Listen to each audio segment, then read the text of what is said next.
Should I increase the gain? Is it not picking up for you? Is it not picking up for you, or is it? Hold on. We gotta get it perfect. Perfect. Is that perfect? That's good enough. Guys, good enough. Okay. Are you ready to record? Yeah.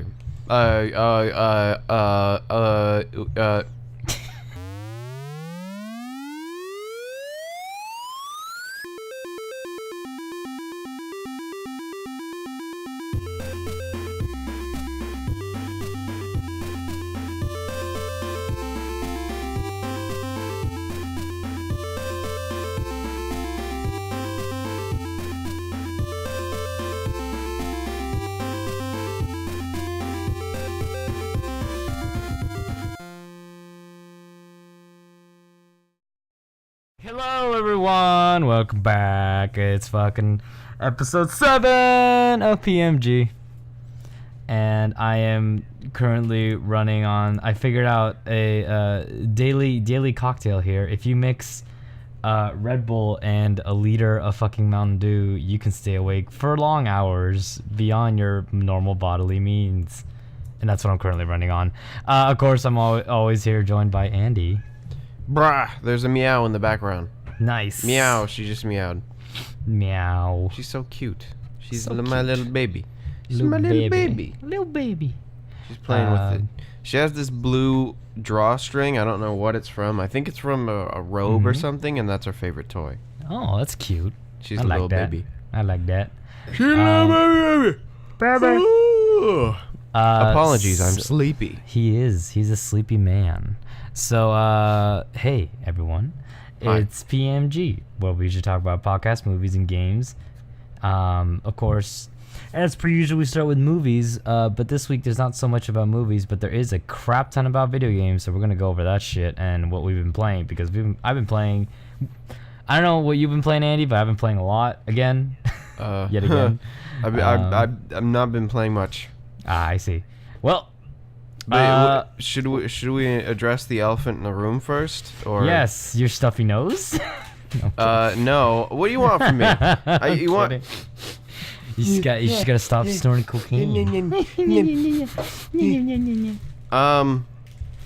don't know. I got the big old elefante in this room right now is I have gainful employment now. Oh, you do? Oh, that's true. You were talking about it kind of last night, but I guess now we can talk about it in the podcast. I do. You have found gainful I do. employment. Someone finally hired me and was like, "Well, here we go." What will be your job? I do IT work for a local high school. I guess I probably shouldn't say which one. Yeah, don't say which one. But obviously, I'll be doing IT work for a high school, and yeah. But also that means Monday through Friday. I don't know when, where, and what the fuck. I don't know my schedule yet. Okay. So Is it gonna be full time? I think so, but school hours are weird because like school starts at like 8 and ends at 4. So like and then the people there like you show up at like 7 and then you don't go home until like 5 or whatever. I don't know. Well, if anything, we'll try to find another time to record. Yeah, I will still want to record. It's just I don't know when I will be able to. Schedule of hours. Yeah, so Well, I just want to let people know, and hey, yay, I did it. You did it, dude. You did it. You got did a it. fucking job, man. Hey, Lamau. Only a year after you graduate. Job Whatever, market, man. everybody. Job market. No, it's more making fun of the job market like these days. It's fine though. It's fine. Who cares Yeah. about a college degree anymore, right? Yeah, no one. No one. All right. So moving on to happier things, I guess. We're gonna move on to the first movies as per usual. Movies. So this week in theaters, obviously, I want to talk a little bit about what's gonna be opening up this week in theaters. This week in theaters, the big release is gonna be The Circle. This is being directed by James Ponsoldt. I'm sorry if I'm mispronouncing your name, James. James Ponsoldt, director of The Spectacular Now, Smash, The End of the Tour, and now The Circle. I believe I saw The Spectacular Now, and that was like decent. This stars Emma Watson and Tom Hanks. Tom Hanks is like this. Basically, he's like a fucking Steve Jobs, and he owns this really powerful tech company, and it's called The Circle. And there's like a hidden, nefarious, like evil agenda or some shit like that they had to figure out. And some people are calling this like, oh, this is like the movie of our time because John Boyega is in it too, right? Yeah, John Boyega is in the movie. Yes, he is. This look. I'm not interested in this movie at all, but it certainly does have star power. Interesting cast. For those who don't know, John Boyega, that's fucking what's his name? Finn in Star Wars. Star Wars. I honestly don't know how I feel about this movie. I think this movie's too on the nose, but it can be one of those movies that's trying to bait people into like thinking one thing and then just kind of surprise them towards the middle or end of the movie, or even at the beginning. Maybe it's a totally different movie that we're just not expecting. Have reviews come out for it yet? Reviews have not come out for it yet, so it's most likely that there's an embargo before until day of, which is tomorrow. So, by the time of this recording, it'll be tomorrow when it comes out. That's weird that this movie has like such a strict embargo, and then Galaxy or Guardians of the Galaxy already has reviews out. Well, to be fair, I think Disney's like super confident that this movie's gonna make money, so it only helps them that there's gonna be good PR from it, right? So it's like, oh shit, might as well.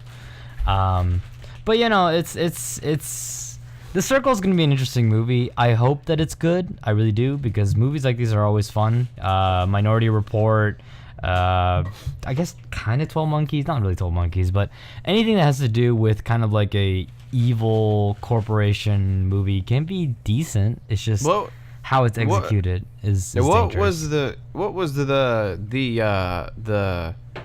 the movie where it was Shia LaBeouf and there was an AI after him. Yeah. And he had to be with this lady sky, in the something Sky I something. I don't remember what it's called. Eagle Eye. There we go. It's called Eagle Eye. That movie was rad. Shia LaBeouf, that was a rad movie.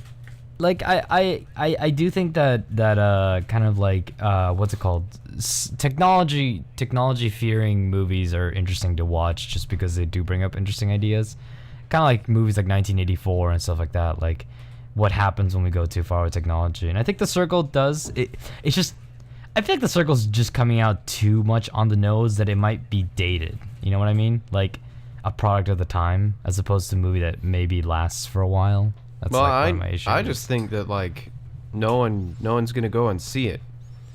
I think people are gonna go see it. It's got Emma Watson. It's got Tom Hanks. Like it's like, and on top of that, it feels like a very millennial movie. So like I think people are gonna go see this. If not for anything, just for the star power, because Emma Watson just came off like hot off the fucking Beauty and the Beast movie, and of course it's Tom Hanks. Like everyone's gonna go see a Tom Hanks. Well, most people are gonna go see a Tom Hanks movie. So I do like Tom Hanks. Yeah, he's a good actor, and like Emma Watson is also a good actress, and of course John Boyega he's probably gonna be a good actor in this one too. So, I mean, it's such a weird movie because I don't want the worst for it, but at the same time it feels so dated in its concept that I feel like it might not be that good. So, well, who knows? It like the whole like, oh, he's like the Facebook creator, but he's evil. He's stealing your information. He doesn't care about sharing cat pictures. Bro, here's the issue. That kind of concept was done like a bazillion times. Yeah, that's what I was gonna say. Yeah. It's like it's not an original movie. It's not an original movie. It's just it's coming out as if it's like, oh, look at this, guys. It's the movie that millennials have been waiting for. Like the trailers have been really on the nose about like the whole the idea of like, oh, is social media tracking you? What's good? What? I don't know. I think it's just too on the nose, but I guess we're all gonna have like the 1984 of our era, so like it's fine if it comes out and it does well. Like if it's a good movie and if it's well executed, then I have no problem with that. A movie with a good identity, you can't really like blame for existing. Even like something like Transformers, as bad as it does have somewhat of an identity. So I guess I can give it like, hey, it's a decent movie. Even something as horrible as Suicide Squad can be like, well, that fucking sucked, but it wasn't. It still had some kind of identity, so it was pretty cool. I watched the first Transformers again this week. Yeah, it's not great. No, but it's not the second movie. Exactly, or the it's fourth like movie. I'm not gonna defend the other movies, but at least the first Transformers movies was like somewhat okay and decent, and like, you know, at the time everyone was like being like, oh my god, look at these special effects. Oh my god, it's the Transformers like on the big screen. You know, it's like people were excited about it. So I wasn't surprised. I think I've discovered the problem with Transformers though. I think the big problem with Transformers is like they took all the cliches from every single movie that exists and wanted to put them into this movie somehow.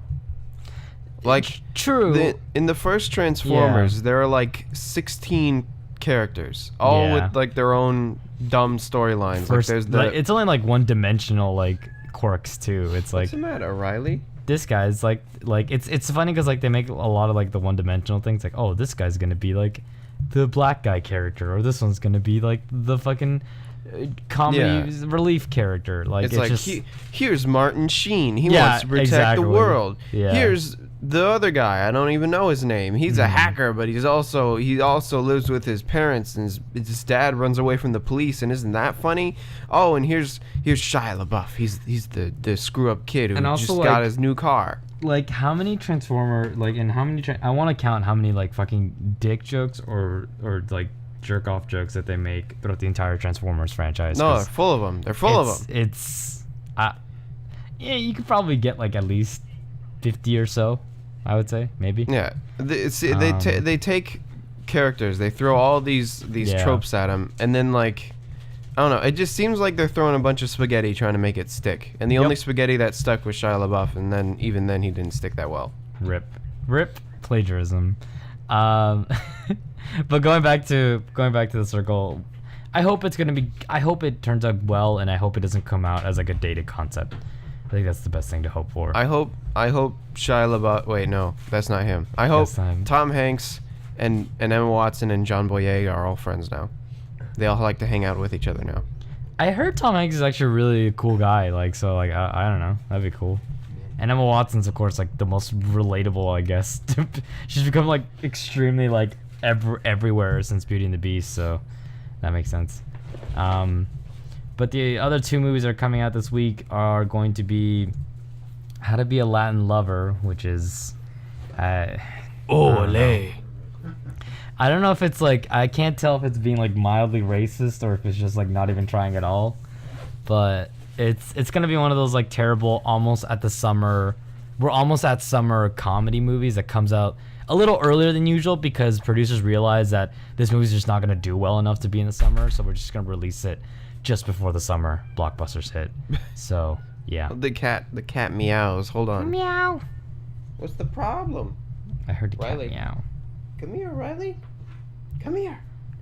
Come here. Walk a little bit faster. Come on.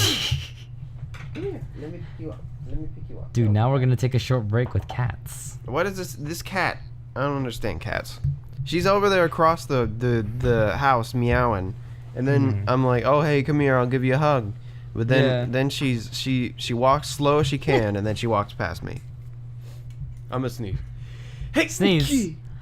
Bless you. Hey, thanks. So in How to Be a Latin Lover, like it seems like it's gonna be like it's okay, I can't justify it. It looks pretty terrible.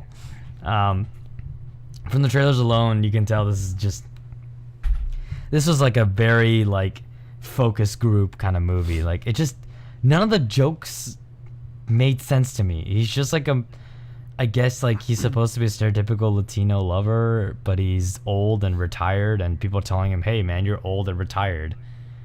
Yeah. Wait. When does this movie come out? Tomorrow. I haven't even heard the title of this movie. Yeah, I've only seen it because it was on TV a lot, and I've been watching some TV as of lately. But yeah, it's only been on cable TV. I haven't seen any trailers on any YouTube like videos at all. So Oh, well, I've been watching all the Food Network. I ain't seen no Latin Lover. that's interesting because I've seen it more on Cartoon Network. I would say like Adult Swim, like I guess like in hours where they don't like clearly hours where maybe the few people that get into the theaters are gonna come to see this movie. So yeah, the other movie that's coming out is called Slight. So weirdly enough, this is being produced by the people who produced Get Out. Which was the very like super big hit Jordan Peele movie. But here's the thing. So I didn't know. It's fun movie fact. I didn't know this, but when they say it is being produced by a certain company, they can say that, but they don't have to say that they're just distributors. I did not know that until now. They actually can't put production credits on companies that are not producing the movie, but they're just distributing the movie, which lets other companies, like, you know, less than stellar companies, release their movies kind of like, oh yeah, this is being produced by, you know, the Jerry Bruckheimer production. Oh no, they're just distributing it. It's actually just this random company that we don't know anything about. And that's kind of worrisome. I actually didn't know that was happening, and it kind of does happen. Yeah, I thought when they said like it was being produced by the people from Get Out, I'm like, oh, it's the Jordan Peele dude. He's making another movie. No, so it's really funny because like these kind of things just slip by people. It's like, oh, produced by this people. It's like even that they can kind of white lie about it. It's not that they're technically producing it, but they're distributing it, so they have nothing to do with the actual production process. But this movie, Slight, it's very interesting because it's being directed and written by the same person, J.D. Dillard, who's only written very small kind of, I guess, indie movies. However, does he have any affiliation with the store Dillard's? No. What's really interesting is who's producing this movie. Is it Dillard's the store? No. Oh. It's WWE Entertainment Studios. Yo.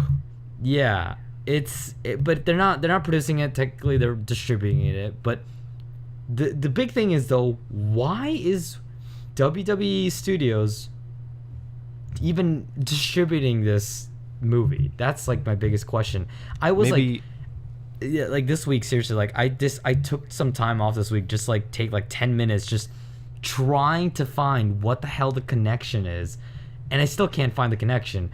I've read through all the actors, and none of them have any association with like WWE wrestling, so it's not a promotional thing. But maybe there is one of them. I just don't know anymore. I just kept looking through. I'm like, who the fuck is like why? Maybe like John Cena's gonna show up in it, or dude, I wish John Cena The Undertaker. I honestly wish John Cena would show up in this movie because this movie looks so fucking bad. This movie is trying to be both a gang movie, a coming of age, you know, young black kid movie, mixed in with mixed in with superhero movie tropes and like fucking, oh, there's the meow again. She's I don't know what she's meowing. And like it's so ridiculous. You have to watch the trailer, Andy. It's so I saw cringy. I saw a trailer online of like this dude, or not online, somewhere, I don't remember where. So this dude like was gonna get hit by a bat, and then he stops it like a Jedi. Yeah, like basically this dude knows how to do magic, and apparently because he knows how to do magic, he can also fucking actually do magic. And this, oh my god, okay, that's the movie Chronicle. Chronicle was this really cool found footage. I was gonna say it's like Chronicle. It's a Chronicle. Chronicle's this really cool found footage movie about 3 teens who get the abilities like telekinetic abilities essentially, and it's an interesting concept because one of the teens basically goes rampant with power, and it's interesting to watch it because it's all found footage. This movie it's so all over the place. It's so uninspired, and the acting is already super stilted that I just don't know what the director was going for, or the writers, or anyone was going for. I guess they're trying to make like a relatable young black kid from a affluent family struggling with gang violence and not joining a gang, but he needs the gang to feed his sister. I think it was, and it's Moonlight and Chronicle, except no one is gay, and there's it's bit. Well, anyways, Slight looks pretty bad. If anything, it'll be disappointing. If it's good, at least it's gonna be a decent, like, I don't know what to call it, superhero movie, I guess. I don't fucking know. But yeah, that's it for movies coming out this week. When I saw the trailer, I was like, "Ooh, that looks cool. It looks like Chronicle." It's not. It's not nearly that. Oh. But two other things I want to mention. Next week is going to be the release of Guardians of the Galaxy 2. So that's really exciting. We'll talk about it next week. But another thing is that the Kingsman sequel got a trailer dropped. I think it was this week or something.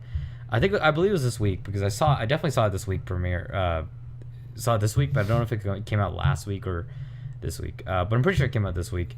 But Kingsman: The Golden Circle got a trailer, and if you haven't seen the first Kingsman, huge spoilers, because they fucking show a character that kind of disappeared from the movie in the first movie. If you haven't seen the Kingsman movie, the first Kingsman movie, what the hell are you doing? Go watch that movie. It's fucking fantastic. Don't watch it with your family. It's not a family-friendly movie. Bust out your 3-year-old. Here you go. There you go. Go watch the movie. Get your 5-year-old. Yeah. Look at little Johnny. Look at that. Johnny. Look at this movie. And then he's gonna see a butthole. Nice. But yeah. So Kingsman 2 got a trailer. It looks fucking awesome. I hope it's gonna be really good, as like the last Kingsman was. Just to give you an idea, it's fucking crazy rednecks as the villains. And they're pulling like a Skyfall. If you've ever seen 007, what's it called?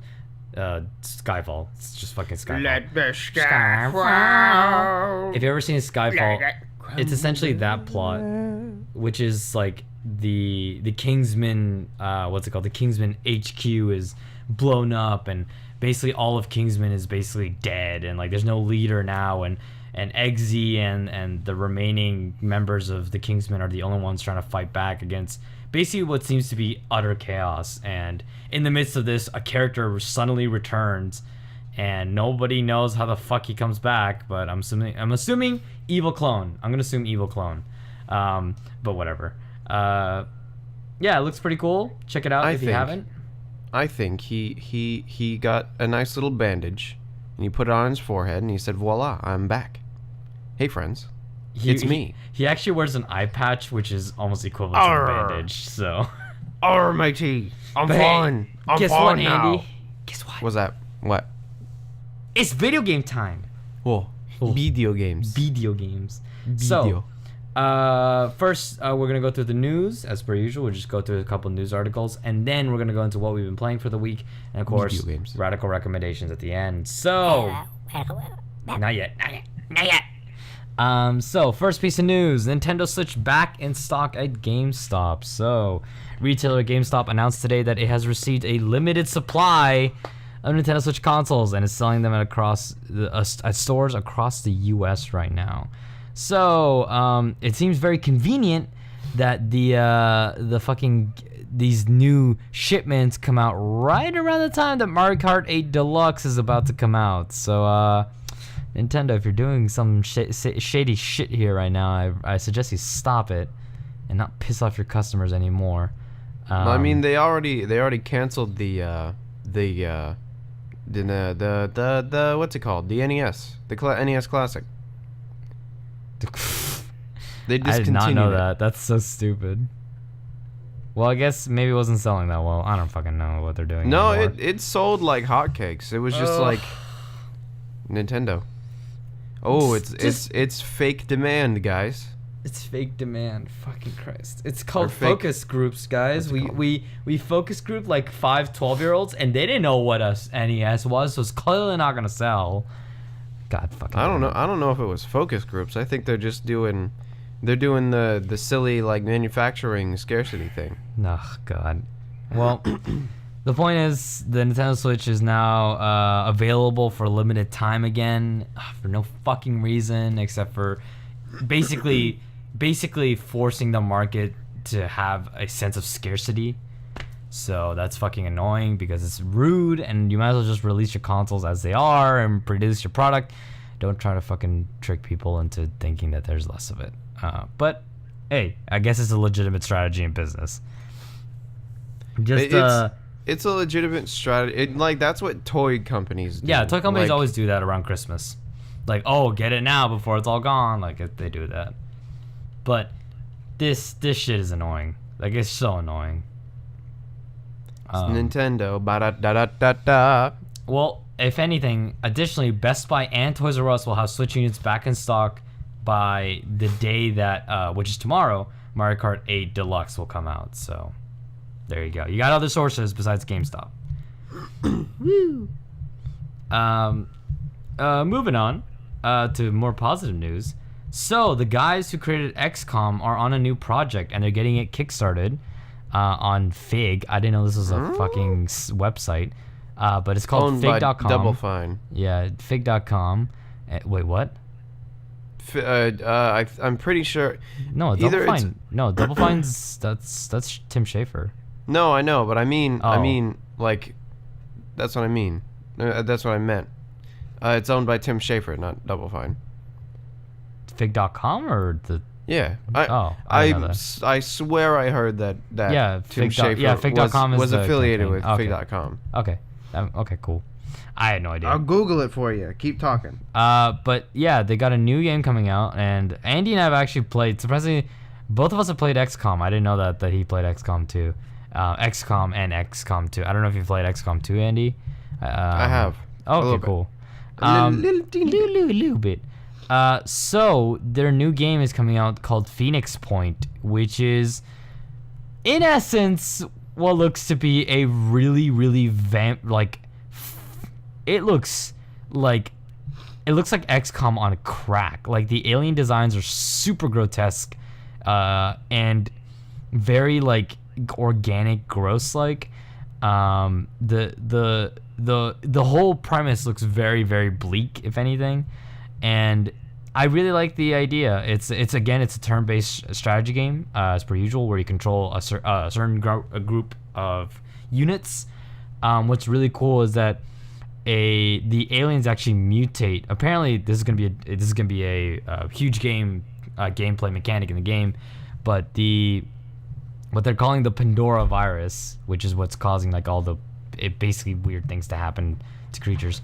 It can mutate living forms, and it can incorporate DNA from multiple species and clone them rapidly. So you will always face different types of combinations of enemies. Now, we've heard this before from many other games. No Man's Sky. No Man's Sky. Woo!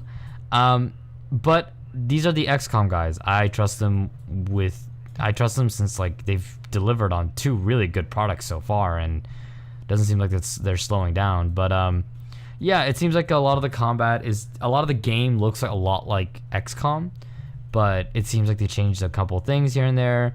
Obviously, the soldiers seem a lot more customizable now, which is like even more so than before in XCOM. Weapons and equipment, there's gonna be more variety. There's actually gonna be like vehicles. Maybe there might be vehicles. Of course, you have the whole like world view where you can travel to different areas to get rewards from different places. But for the most part, it seems like an interesting. I don't know. I guess it seems like an interesting like, what if XCOM went really dark? I guess is the idea. Mm-hmm. But if you want to support it, they're gonna be up for another month and a month and 10 days. So a month and a week. What's the game called again? Phoenix Point. So look up Phoenix Point and you should get it. There's also 3 different human factions. So it seems like you'll actually be able to pick into you. I don't know if you can pick, or it seems like you can actually ally yourself with different human factions, each of them having their different ideology and their different benefits, which is really cool. I think that's something that just wasn't explored in XCOM. Like, what if humanity did have factions? Like, and instead of just being countries that want to ask for help, what if they all had like different benefits that were like more intrinsic to that? It is like XCOM. It looks just like XCOM. It looks just like XCOM, but it's like got a really fucked up aesthetic, like almost like a Zerg, Zerg. It looks like Dead Space. Yeah. It looks like a different, like a mix between XCOM and Dead Space. Like it's a really interesting look. I actually really like the designs of the monsters. It reminds you a lot of the Necromorphs from Dead Space, and I love fucking Dead Space, the original one. Second one was okay, and third one was pretty laughable. But it looks really cool. Congrats to the XCOM guys for basically making now their own project that they haven't been, they're not under a. I wonder why they aren't making it with Firaxis. It might be that they wanted to explore other avenues that Firaxis maybe wasn't too sure about, because like looking at the aesthetic of this game is very grotesque. Like in terms of like the design for the monsters, it's really like viral and like very organic, and it looks like it's funny because XCOM was pretty violent. Like there's still a lot of violence in that game, but this game seems a lot more dreary and kind of fucked up. So I'm assuming that maybe certain aesthetic choices just weren't something that Firaxis wanted to go with, and I'm assuming that also they might. I'm assuming that the XCOM guys are actually probably gonna do certain mechanics that Firaxis maybe didn't want to test out, and they can test it out here in this game. Usually, like it's always about like creative decisions that they couldn't do with this publisher, so they're gonna do it on their own. And obviously, if the publisher didn't, it's weird because Firaxis is actually a pretty good publisher for the most part. And it's weird that they split off like that, but I'm assuming it's for like creative decisions that the XCOM guys really wanted to go with. So I don't know. Maybe there's some sneakiness happening in the background. Maybe. But in terms of, hey Andy, you want to hear about a real hostile takeover? Nope. But not by aliens. Vivendi, the company, it's Vivendi, a French multimedia company, will reportedly pursue a Ubisoft takeover this year. So yeah, over the last year they've been buying up stock like candy. Yeah, because Ubisoft stock has actually been dropping, and their share prices are also dropping. So investors are really like sketchy about where Ubisoft's going, and because of that Vivendi, is because their games are bad. Well, they haven't released an Assassin's Creed game too. Let's give them that for that. Let's give them that at least. No, that's not better. Yeah. But that all their other fair, games are shit. But to be fair, Andy, it does make money. Like, can't argue. What, Assassin's? No, I mean, if it make like investor-wise, Assassin's Creed is probably like an awesome franchise, but yeah, that doesn't mean that the game itself isn't shit. No, I'm not saying that. I'm just saying monetary-wise, it makes sense. But as a game, it's fucking horrible. But because they've repeated the same formula like fucking 8 times now. But just to read you a little bit of the article, Ubisoft may be faced with a hostile takeover attempt before the end of the year. Reuters report that in the midst of declining share prices and consternation among what the fuck? What is that word? I don't know. Consternation. Hold on, we gotta. It's an AR word. We gotta look it up. Among investors who are unsure of the company's direction, Vivendi will become more aggressive with acquisitions this year. The French media conglomerate has its eyes on more than just elements of the game industry, but Ubisoft is said to be one of its first target, along with Havas, an advertising company it already owns 60% of. So... Wait, that wasn't loud at all. Hold on. Yeah, I heard... Dude... How loud do you want? Oh my god. Stop playing that. You're gonna like kill our fucking audience's ears. Holy shit. A sudden, alarming amazement or dread that results in utter confusion, dismay. Interesting.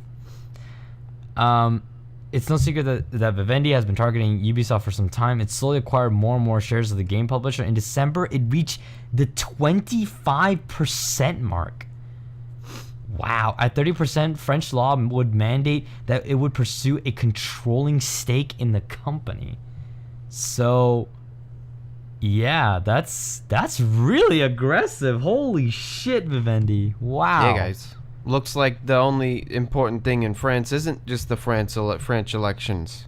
Wow, Am I right? Am I right over here? I wonder if this. Now, don't get me wrong. I don't know how Vivendi is. I don't know. No, it's not don't get me wrong. It's more like I have no idea how Vivendi is as a company. But do you think this might take Ubisoft to a better direction in terms of games? No. Right? I don't think so either. I feel like this is just like a big like mega company of I media. don't really I've heard of Vivendi. Mm-hmm. But I don't know. Hold on. Let me look up Vivendi's games. Well, Vivendi's not a game developer. They're like a multimedia company. Yeah, but didn't they have? Oh, it's just like a. No, they're looking into the gaming sector to buy out like game companies. Oh. Yeah. Vivendi's like a Google. Like they're just a massive multimedia company. That's what they are in essence. But yeah, like I don't know. It depends on Vivendi's corporate choices as to what they're gonna go with. But I hope that this improves Ubisoft's turnout in terms of games. But there's this kind of like I guess stigmatism, more like jadedness that a lot of people have been feeling towards mega companies buying out these publishers, because most of the time it ends up like Activision Blizzard, where they create games. Yeah, I hear good. Overwatch is pretty cool, but they also monetize the shit out of them, and we'll see what happens, I guess.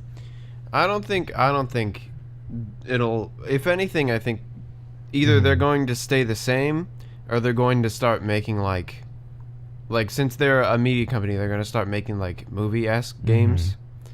Because Vivendi owns Dailymotion. Like, I don't know if there are any like prolific creators on Dailymotion, but maybe, I don't know. Maybe you may see like a movie tie-in game from Ubisoft. I don't know. I don't think that this will help them. I think this can only hurt them. But I don't know. I also don't know. I can't see the future. Yep. Last week I wouldn't have told you. Will I have a job? Nope. I wouldn't have said that. I would have said I don't fucking know. Probably not. But that's a lie. So who knows? Who? But moving forwards to another invasion. Another fucking hostile takeover. Teen gets 2 years in jail for hacks against Xbox Live and others. So a UK teenager is going to jail for creating a program that resulted in more than 1.7 million attacks on Xbox Live, Minecraft, and TeamSpeak, according to The Guardian. Adam Mudd created the Titanium Stressor program used in the reported attacks when he was 16, according to the report via Eurogamer. He sold the program to unnamed cybercriminals, allegedly earning himself more than £386,000. Hey man, that's a good way to make money. That's not a good way to make money. I mean, it's not a good way because the dude's going to jail. Yeah. Good riddance. Now, of course, this is also being used as a thing to say like video games are bad and that people get absorbed by them too much and fucking blah blah blah, to the point where the judge has said, not the judge. According to the report, Cooper said, Ben Cooper, who is his counsel, Cooper said that Mudd was sucked into the cyber world of online gaming and was lost in an alternate reality after withdrawing from school because of bullying. According to The Guardian, Mudd showed no emotion as he was sent to a young offender institution. And it is also said that it is also maybe there's a thing, I don't know, I don't trust news outlets with certain court cases sometimes, but it is implied, or there's a chance that Mudd had a previously undiagnosed Asperger's syndrome and was more interested in status in the online gaming community than money. Mudd carried out 594 DDoS attacks against 181 IP addresses running from December 2013 through March 2015. The game RuneScape was targeted, facing 25,000 attacks, the report said. So, yeah. he's really smart. I mean, Yeah. you know. But I mean, you can be super smart and also be a shithead. That's true. He's probably, I don't know. Maybe he's a shithead. Maybe he's just misunderstood. I don't fucking know. Who knows? I don't know. I feel like what do you say, 513? Like, yeah. just every time, like, and if he was looking for like recognition in the gaming world, that's not a way to do it. Trying to take away other people's fun. Well, no, I think he definitely makes himself I think it's recognition, just like, I did it. Like, this is me. I pulled all this shit off, and I'm only 16. Like, Well, that's still fucked up. Yeah, Still shithead. it's still fucked up, but I mean, that's what makes the most sense. Like, he's only 20 and he's pulled off crimes that, you know, most 30-something-year-olds will never be able to pull off. So it's kind of fucked up, but at the same time, he, you know, He is shithead. yes. But moving to something more positive. No. The new Sonic Forces gameplay shows off classic Green Hill Zone.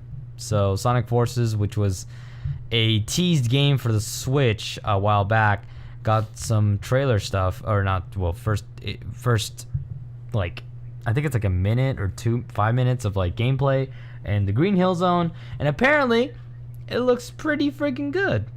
Now, this has always been a thing with certain Sonic games. Like, the first 20 minutes will be good, and then the real game mechanics start kicking in, and everyone realizes that the Sonic team has just been snorting cocaine again, and they just don't know what they're doing. But I'm actually watching it right now, and it looks pretty good. I mean, this is Green Hill Zone. This is Green Hill Zone. Like Sonic Team, you can't. Okay, we get that you're trying to, you know, we're trying to go back to our roots, guys. But Do you remember Green Hill? Remember that one? well, because You played it back when you were kids. Remember? They did Sonic Generations not too long ago. So, like, banking on the nostalgia again because you fucked up again with like Sonic Lost Worlds. Like, guys, just please, come on, stop. Lost World flip-flopping. wasn't even that bad. It was Sonic Boom, I think, is what made them super I mean, sad. Sonic Boom was pretty fucking bad. Like, Sonic 06 levels of bad. Yeah, Probably worse, but I would say. Lost Worlds was the last one that actually Sonic Team made, I think, besides any 3DS games, which I'm forgetting. I don't know, though. I mean, if anything, it looks decent. I mean, it looks like Green Hill Zone updated and looks pretty cool, so I can't blame it for having an identity that's, like, not Sonic fucking Boom, so... yeah. I hope the game is good. I want Sonic Team to be good. Yep. Moving And then forward... Sonic Mania is coming out at some point. Yes, it is. That looks fun. That's not made by Sonic Team, but it's a return to form to old Sonic. Old Sonic. Sega. Oh, sorry. So, moving to the next piece of news. Hey, Marvel vs. Capcom Infinite release with the release date and, of course, the new characters being revealed. So there's fucking Hulk is back in the game. Chun-Li is back in the game. Yay. A bunch of classic characters. Hawkeye is back in the game. But they also showed off Ultron gameplay, and it was pretty cool. And of course, Chris Redfield also got brought back. Strider got put back in the game, which is pretty cool.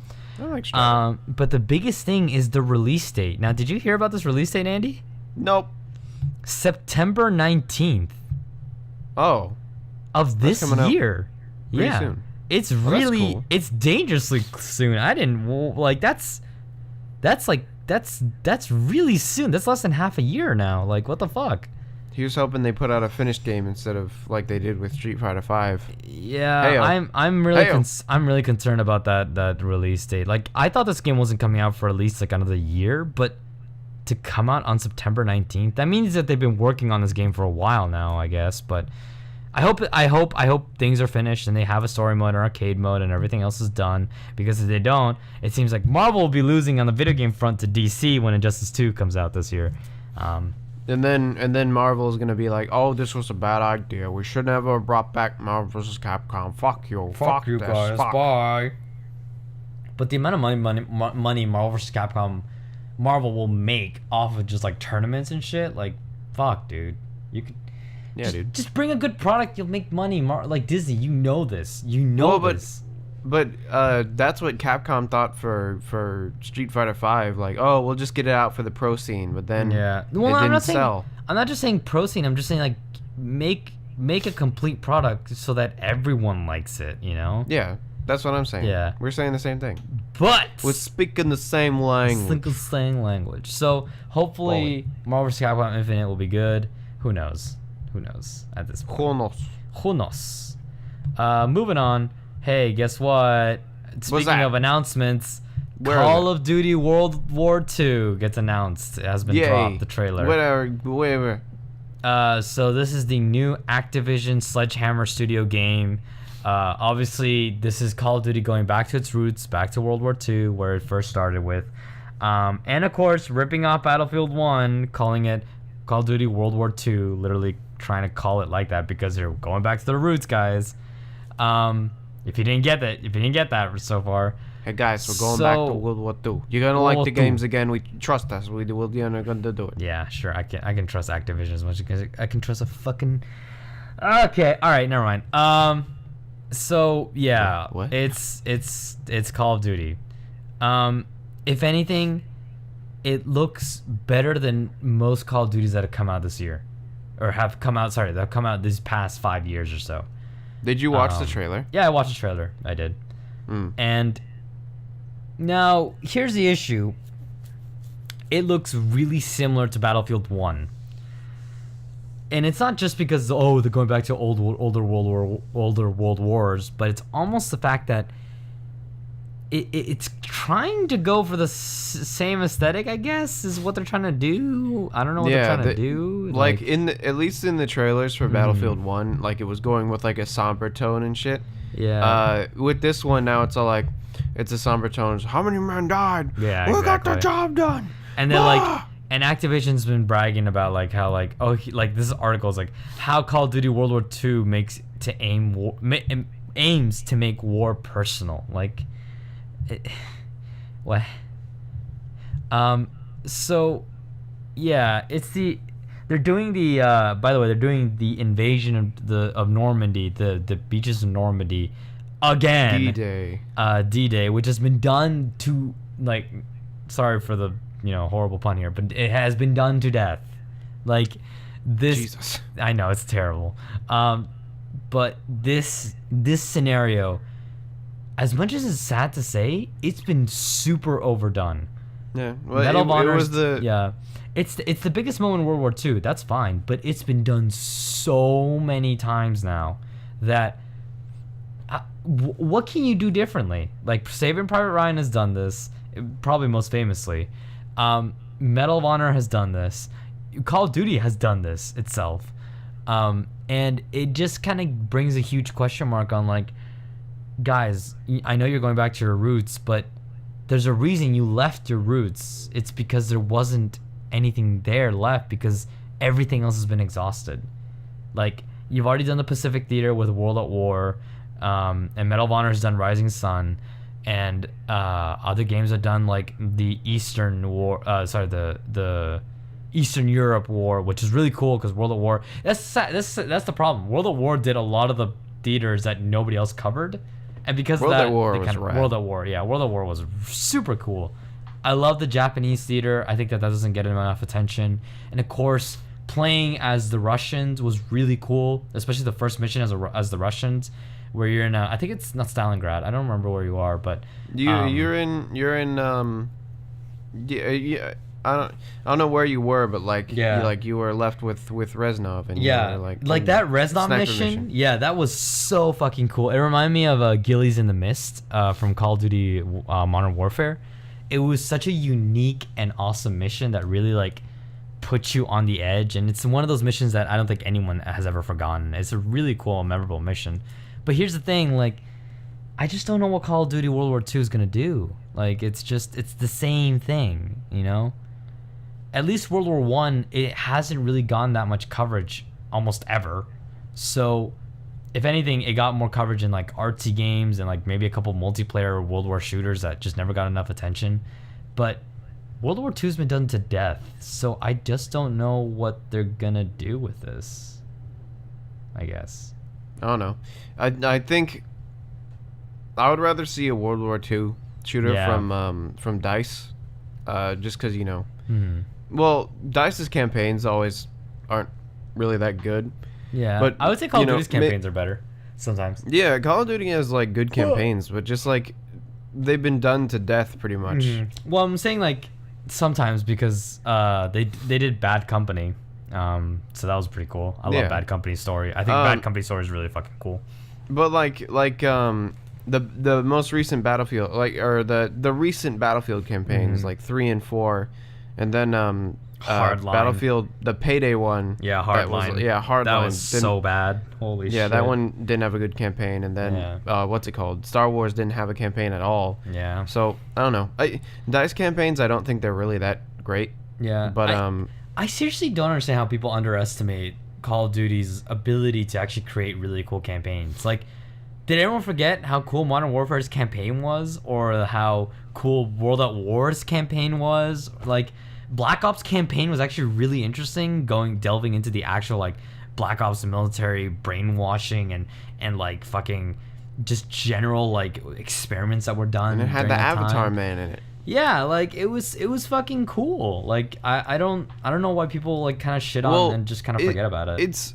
It's once everything started getting annualized, and then it's like like everything, you start to see cracks and stuff that even if it's good, like if you eat too much of it, then you're just gonna be like, this is dumb, this is shitty. Well, so what I hope that they take into account is the one thing that no World War II game has done, and I think that's something that I can kind of speak for, but I would have to play older World War games to know this, but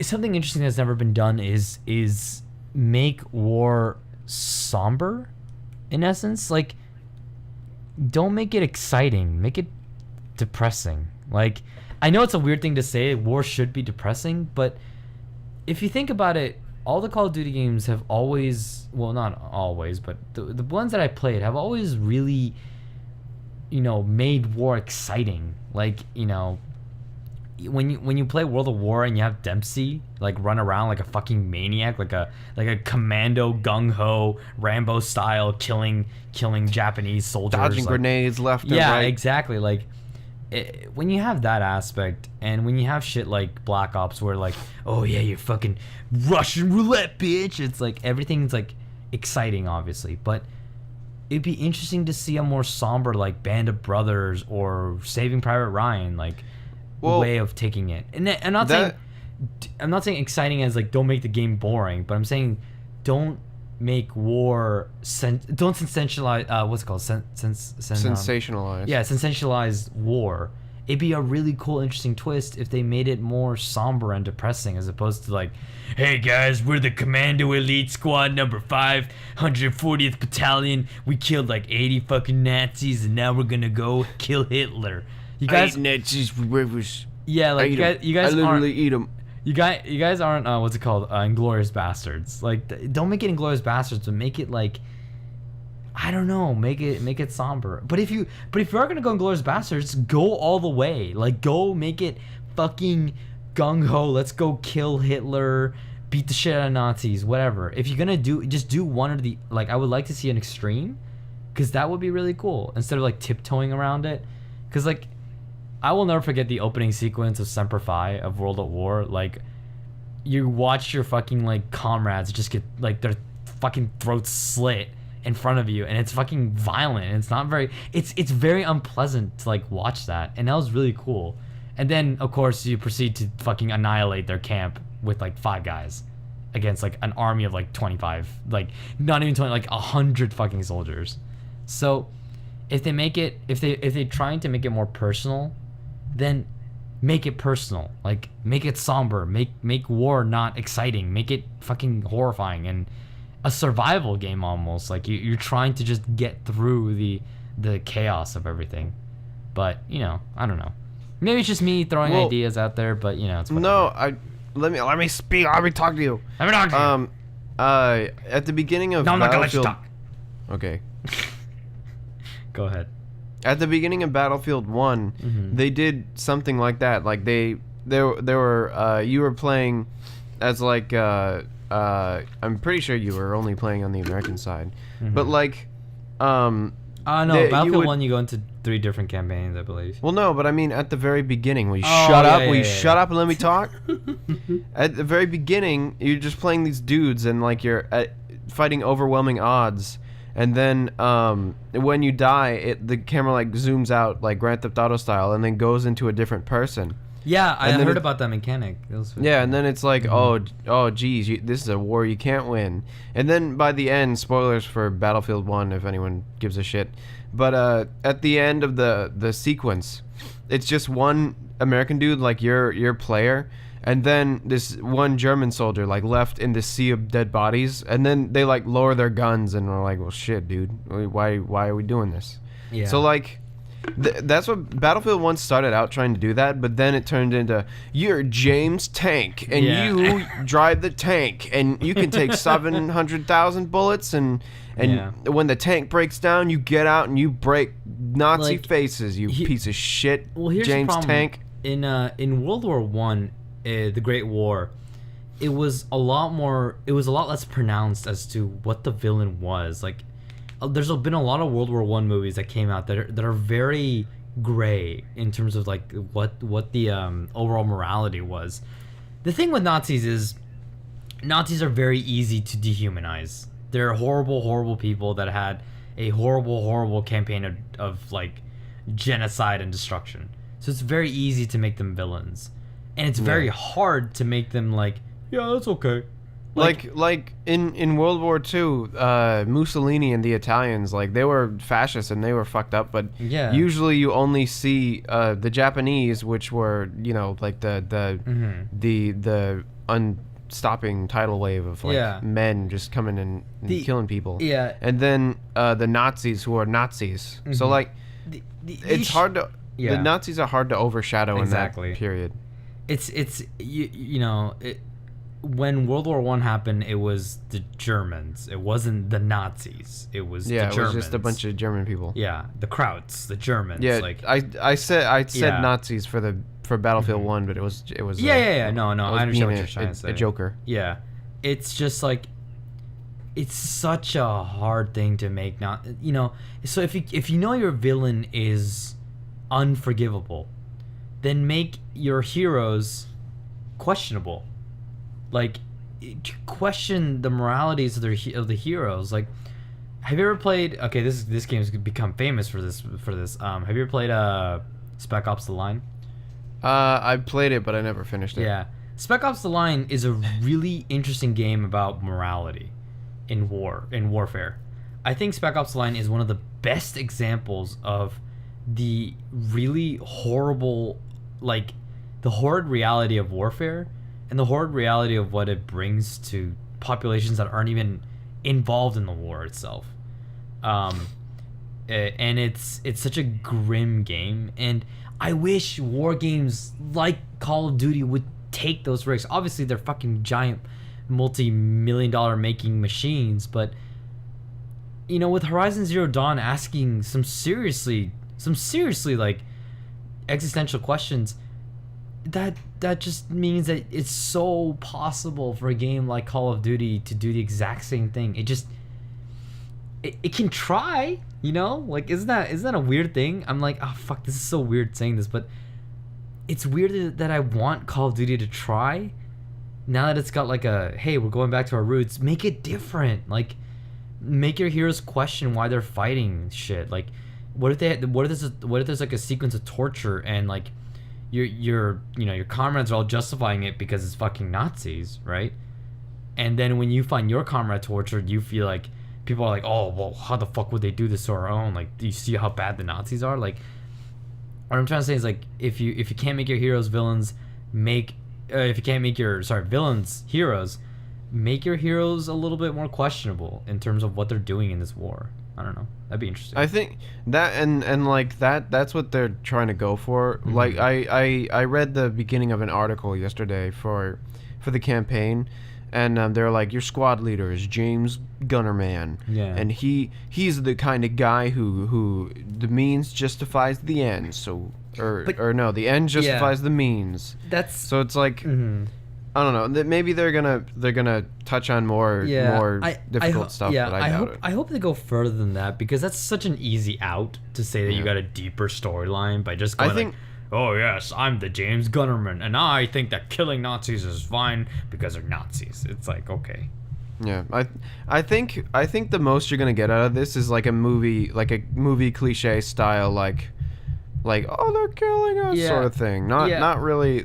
I don't know. It's kind of sad because I hoped for something more. Obviously, with this day and age of like so many first-person shooters overcrowding the area of first-person shooters, it'd be really cool to see Call of Duty World War II take chances. And it's not like they can't take chances. You already fucked up hard with Ghosts.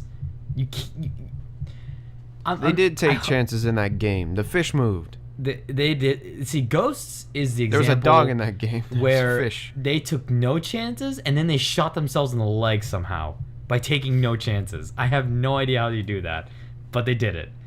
And well, they did it by focusing on fucking fish technology that's existed since Mario 64. Like, I hope that Call of Duty World War II takes chances, and if it does shoot itself in the foot, at least it can say in full, like, you know, pride that at least they tried. You know, they tried something different. And if they can't, well, fucking Christ. But, you know, we'll see what happens in November, because I'm pretty sure this game is coming out in November. Yeah, November 3rd. So, the usual date for Call of Duty games. But yeah, I guess we'll see more in, what's it called? E3. That's what we're probably going to see more of. Yep. Yeah. Yep.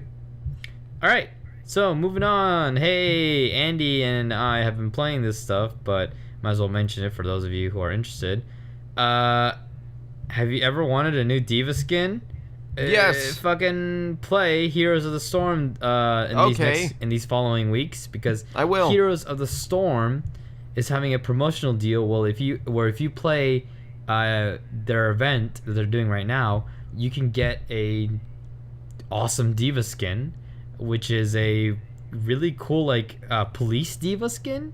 It looks really fucking cool. And on top of that, you can still earn the Orochi skin for Genji for Overwatch. So that's pretty cool. Mm-hmm. Sorry, not Orochi, Oni Genji. So yeah. But you have to play by the end of this week, because you have to play in consecutive weeks. So play this. No. Don't you have to? You have to play. So like, say, okay, so I'm Jim Berge, and I can't play Heroes of the Storm this week. Gosh dang it, I'm gonna miss my quest. Mm-hmm. As long as you play like as long as you do it by the end of the event. So like, if you wanted to wait until all the quests are out for the event, the quests unlocking every week. Like, if you wanted to wait after the 4 weeks and then just play 20 games in a row, then you'll get all the shit. Yeah. Okay, cool. Yeah. So you don't miss out if you don't play on a week. I think what's really interesting is that the week that we get all 10, like, the 10 loot boxes, the current what's it called, Overwatch event is gonna rotate out. So guess you won't get a chance to get the things you might want. The event runs out before the Diva skin is ready. Yeah. Oh, that's true too. So who knows? But yeah, go check it out if you're interested in it. There is a trailer for all the rewards that you can get. And a cool Heroes of the Storm trailer with Genji and Diva. If anything, so we're gonna go into it when we get to what we've been playing this week. But yeah, I don't know. Go check it out if you're interested in a new Diva skin. That's actually really cool looking. It looks really cool. If you're totally against playing Heroes, you're like, gosh dang it, I only like Overwatch. Fuck Heroes of the Storm. I'm never gonna play it ever.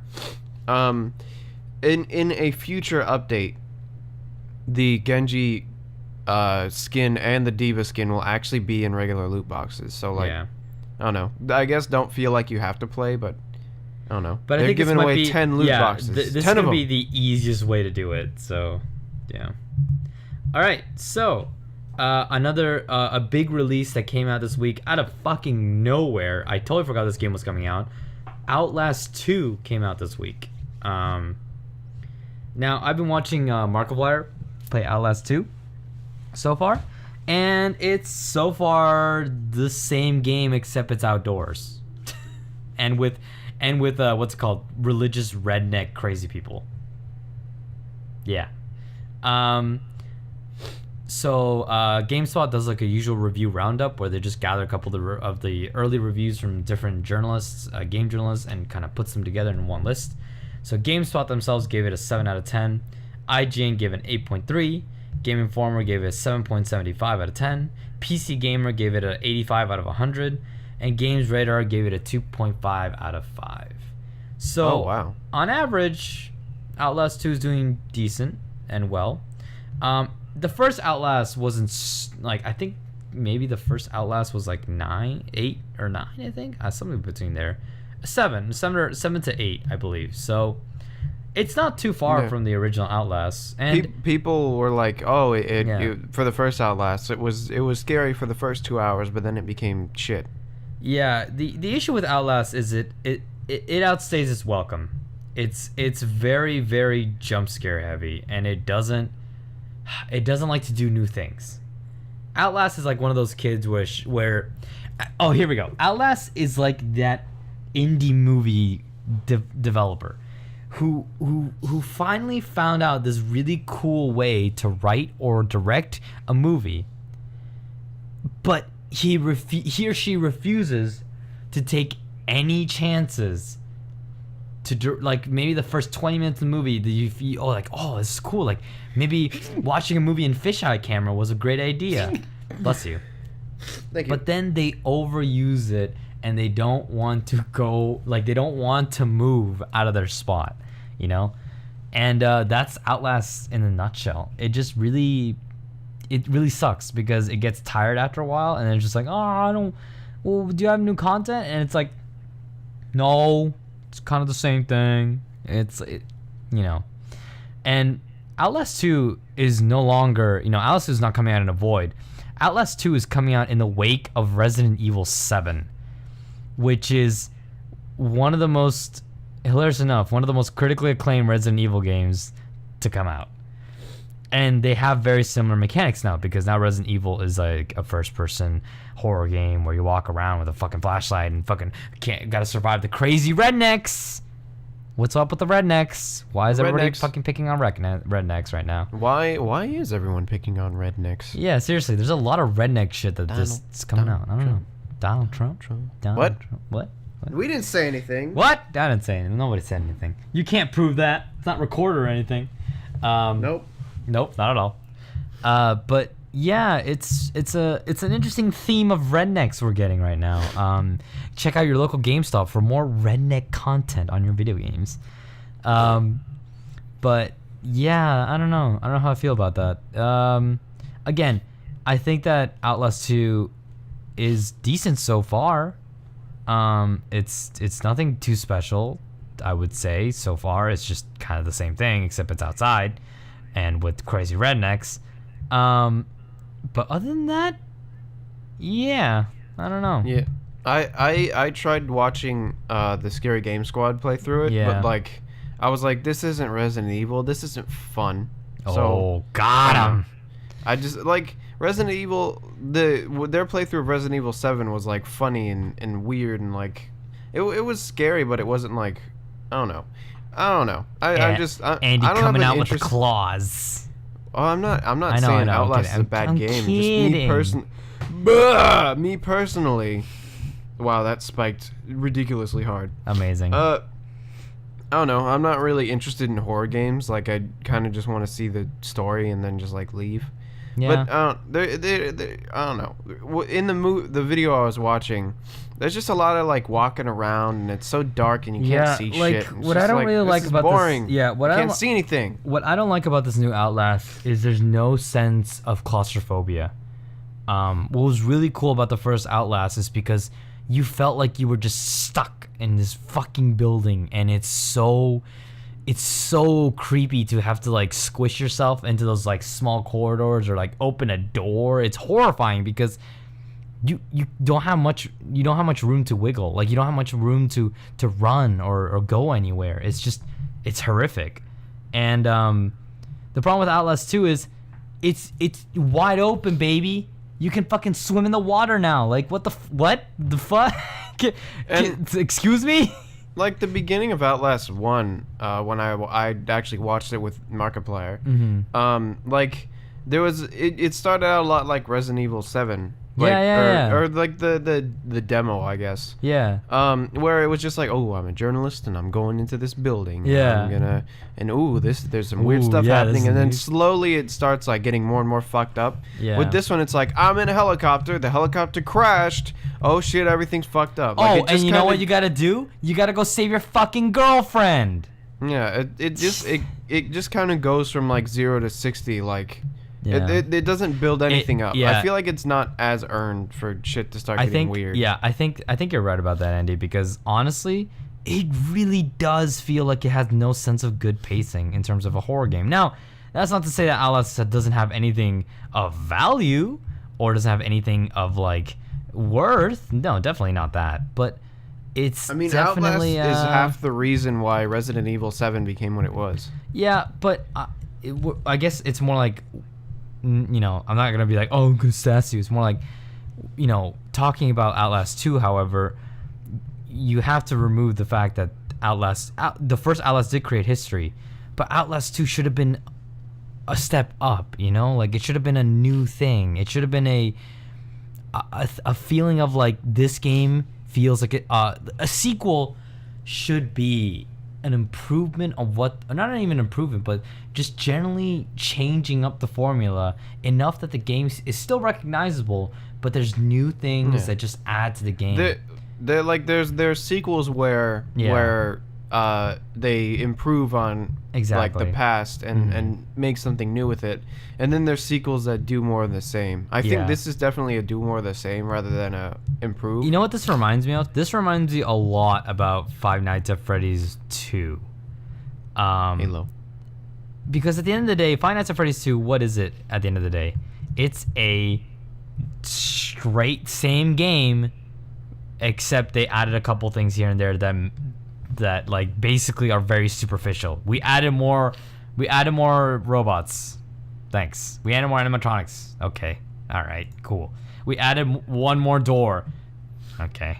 Like the issue now, don't get me wrong. I'm a huge Five Nights at Freddy's fan. I was a huge Five Nights at Freddy's fan when the fandom was huge. Right around when Five Nights at Freddy's 2 came out. Like I started kind of almost at the beginning when Five Nights at Freddy's 1 was like getting really popular.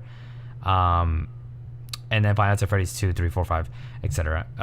But it's just like that. It's just, I don't know what happened with the devs, but they just did the same thing, except now it's outdoors.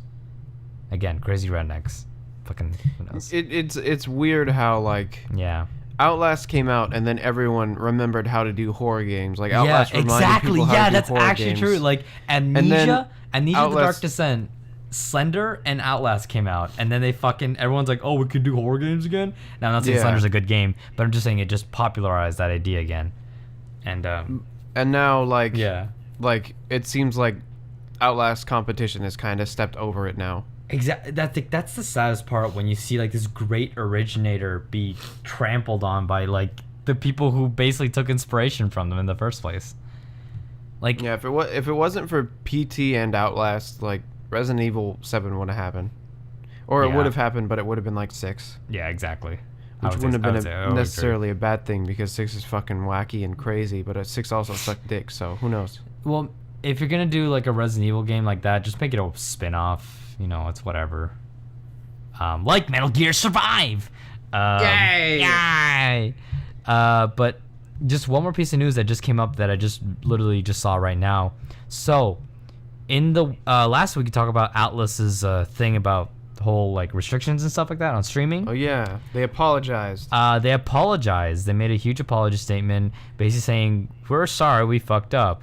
So, to our surprise, we then saw numerous reactive news articles go up, opinion video posts, and received many emails asked to please change our Persona 5 video streaming policy. To our surprise, we weren't looking at the internet. Don't worry about it. It was our bad. Our bad. Don't worry about it.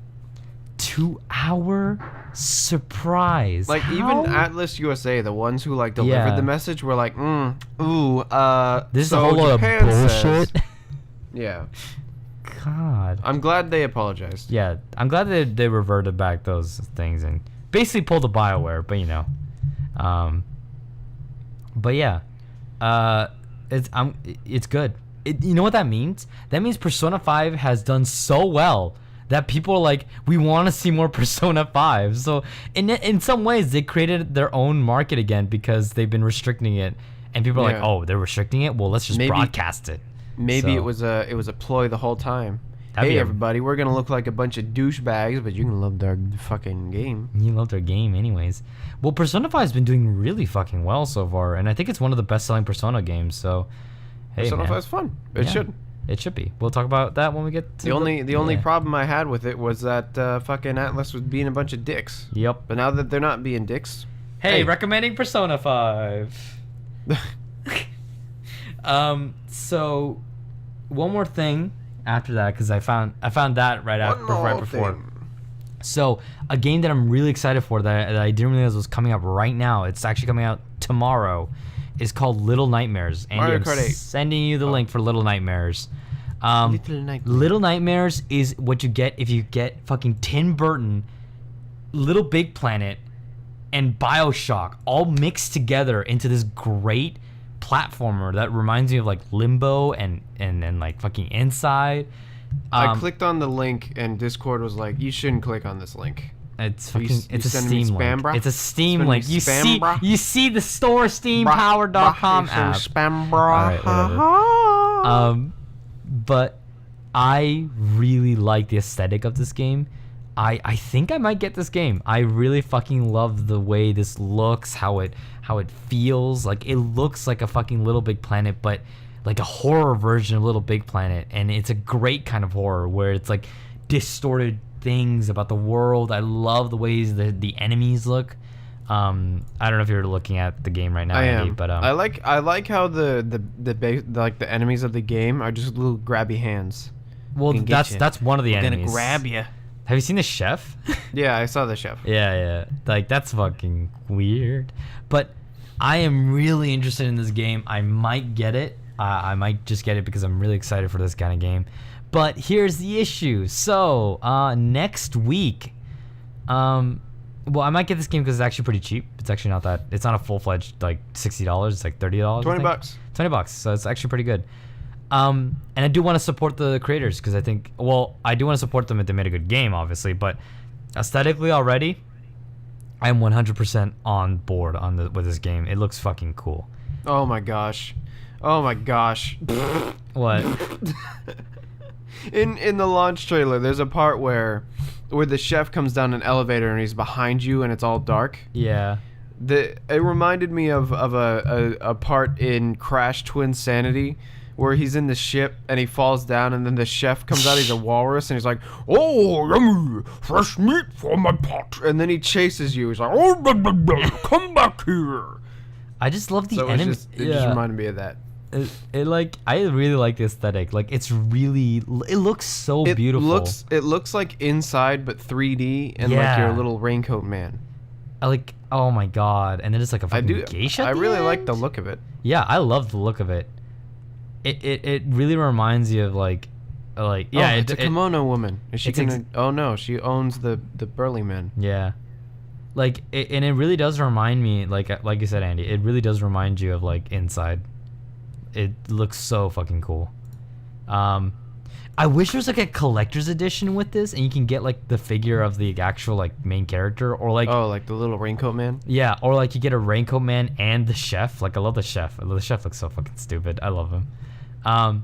But this looks so fun. This looks like really like this is gonna be an enjoyable time. But that will be it. Oh no, sorry. I was gonna mention next week, the remake of Prey is coming out. Prey's coming out already. Yes, Prey's coming out next week. Oh shit. For PS4. Oh wait, what? Wait. It's a PS4 What? exclusive? Prey's a P. What? No, wait, no, it's not. No, it's not. Okay, I'm just looking at that wrong. Yeah, there's no way. Prey is on PC, PS4, Xbox One because I saw Prey on Steam, so I was like, what the fuck? I was gonna say the one of the previews I watched, they said they were playing on Xbox. I'm like, wait, is it Jape? So there's been a lot of 30-minute. There's been the 30-minute trailer has been going on, and the demo is actually coming out now. It's today. The demo's today. Yay! So that's why I guess that's a good thing that I announced it because the demo is today, so you can actually go check it out if you have internet connected to your console. Like I don't have that because I'm a fucking loser. No, it's because you're still in school. Stay in school, kids. Stay in school. If you don't stay in school, then you'll end up like loser. us. I stayed in fucking school. I've got a job now. Look at me. And you're staying in school right now. Yeah, it's true. Only cool kids stay in school. Yeah, cool kids don't do drugs. And those who don't, well, those guys drool. Nice. But yeah, the new Prey game is coming out. Their demo's out today, so go check it out, guys. I'm actually keeping myself as spoiler free as possible. I'm not gonna watch the demo. I'm not. I'm so curious. I'm so downloading curious. the fucking demo right now. Oh, okay. I'm so curious about this game. Like, I'm legitimately curious about like what this game is about.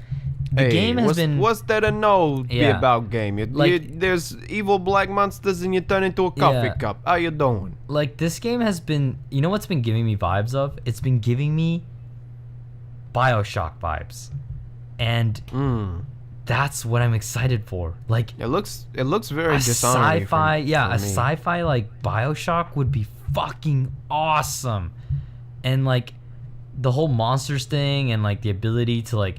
You have like special abilities, like can actually transfer your consciousness into like different appliances. You can turn into toilet paper. Oh yeah, you can actually. Yeah, don't tell me no. I know what you can do. So I am actually very curious. I might get this on console because I think my computer's gonna fucking die if I run this. I might get it on the PS4, but one of us. I mean, Andy, what are your like overall thoughts so far? Like, you've seen the trailers. And stuff, right? Prey? Yeah, Prey. It does look very BioShocky, very Dishonored-y. I like how you can, like, in one part there's this dude. I was watching the Kind of Funny dude play it, Nick Scarpino, and he got a foam gun. And, like, he used the foam gun. Like, at one point, you had to backtrack and put a key inside of something. Mm-hmm. And then, so he, but you could see the room across the way. So he used the foam gun to make a bridge to just, like, fucking walk there rather than backtrack through all the corridors. That's so, like, super cool.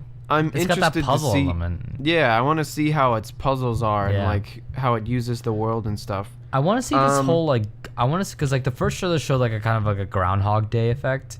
Where like the day seems to repeat. Yeah. And I love. Here's the thing too. BioShock played a lot with the amnesiac kind of thing, like not amnesiac, but just they don't tell you very much about who the main character is.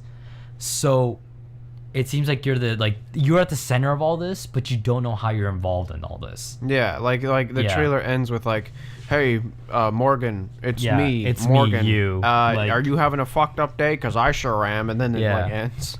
I kept watching the trailer over, and I don't know if it's like from my like awakening sleep delirium, like sleep not having sleep, but the guy kind of looks like a skinnier version of me, and I keep rewatching it and thinking like I'm not. Hey Nick. Yeah. It's me, Nick. Like it's me, you Nick. having a fucked up day or what? And then the hand comes out of the computer like and grabs you. I actually want to go like I want to cosplay this main character to MegaCon because like I feel like I can pull him off and like they changed all you need is a spacesuit. Because the original character looks a lot more white, like Caucasian, but they totally changed him into like an Asian guy in the new game. An Asian man or woman now. Yeah, you can choose either to be a woman or a man in this game. Yeah, I want to play as a lady. I want to be Lady I actually Morgan. kind of like that because Morgan is an what's it called, a kind of like a gender unisex neutral game. name. Yeah, it's like a unisex name, so like you can actually be either or.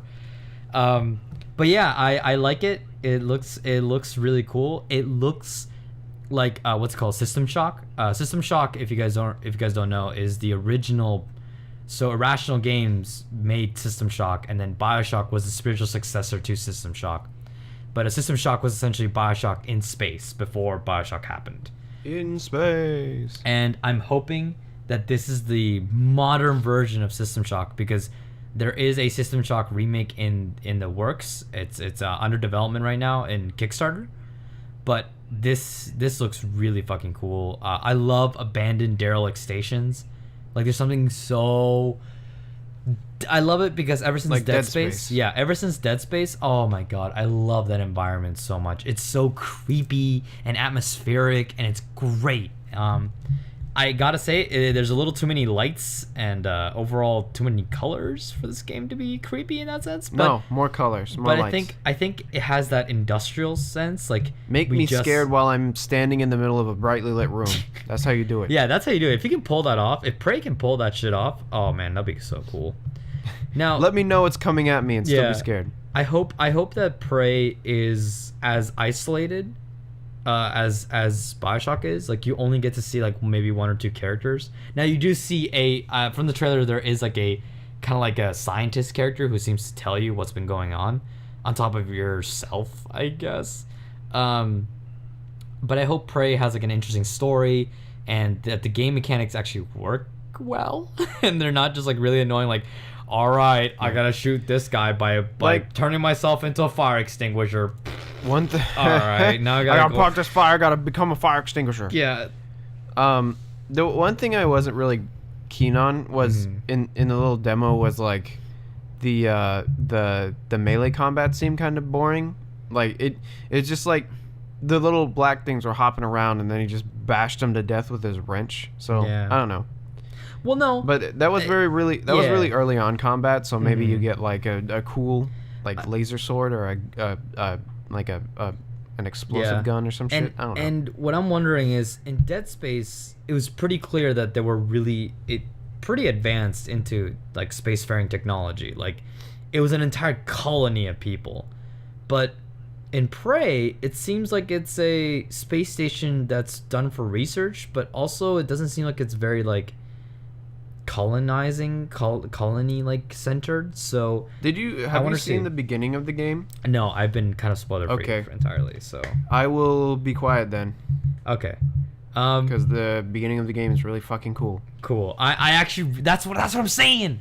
That's what I'm saying. If you've spent this long, don't look it up. At this point, I might as well just buy the fucking game. No, I'm not gonna do that because I did that with fucking No Man's Sky and that killed my ass. So how's that refund? By the way, not very good. Okay. But I'm playing Persona 5 in bursts. But what I'm missing, I'm craving a first-person shooter right now. Like, I'm craving it, and Prey is just right up my alley. And it's just next week that it's coming out. And if I just really want to get it because it's like it'll satiate that craving. Maybe it'll be really good.